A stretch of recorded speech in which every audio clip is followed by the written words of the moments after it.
ರೇವಣ್ಣ ನಿವಾಸಕ್ಕೆ ಎಚ್.ಡಿ. ಕುಮಾರಸ್ವಾಮಿ ಅವರಿಗೆ ಆಗಮಿಸಿದ್ದಾರೆ.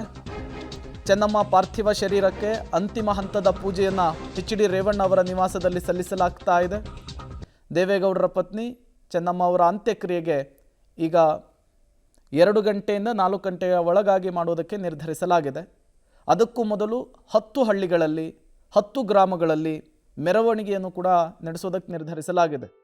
2-2.5 ಗಂಟೆಗಳ ಕಾಲ ನಡೆಯುತ್ತೆ ಈ ಮೆರವಣಿಗೆ ಹೂವಿನ ಪಲ್ಲಕ್ಕಿಯಲ್ಲಿ. ಈಗ ಎಚ್.ಡಿ. ರೇವಣ್ಣ ಅವರ ನಿವಾಸದಲ್ಲಿ ಸಾರ್ವಜನಿಕರಿಗೆ ಏನು ಅಂತಿಮ ದರ್ಶನಕ್ಕೆ ಅವಕಾಶವನ್ನು ಕಲ್ಪಿಸಿಕೊಡಲಾಗಿತ್ತಲ್ಲ, ಈಗ ಅದು ಮುಕ್ತಾಯವಾಗಿದೆ.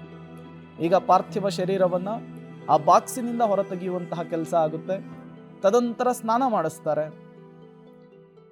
ಒಂದು ಕಾರ್ಯಕ್ರಮಕ್ಕೆ ಯಾವ ರೀತಿ ಒಂದು ಗೃಹಿಣಿಯನ್ನು ಅಲಂಕಾರ ಮಾಡ್ತಾರೋ ಅದೇ ರೀತಿಯಲ್ಲಿಯೇ ಈಗ ಚೆನ್ನಮ್ಮ ಅವರನ್ನು ಕೂಡ ಸಿಂಗರಿಸುವಂತಹ ಕೆಲಸ ಆಗುತ್ತೆ.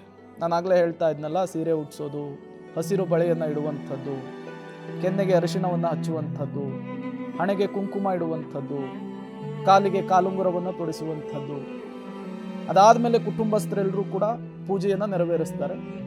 ಅದಾದಮೇಲೆ ಸೀರೆ ಕೂಡ ತವರು ಮನೆಯಿಂದ ಬಂದಿದ್ದನ್ನೇ ಉಡಿಸಬೇಕು ಅನ್ನುವಂಥದ್ದು ಹಿಂದೂ ಸಂಪ್ರದಾಯದಲ್ಲಿರುವಂತಹ ಪದ್ಧತಿ. ಈಗ ಪದ್ಧತಿಯಲ್ಲಿ ನೆರವೇರ್ತಾ ಇದೆ. ಅದು ಕೂಡ ಕುಟುಂಬಸ್ಥರ ಸಮ್ಮುಖದಲ್ಲಿಯೇ ಇದೆಲ್ಲವೂ ಕೂಡ ಆಗಬೇಕಾಗಿರುವಂಥದ್ದು.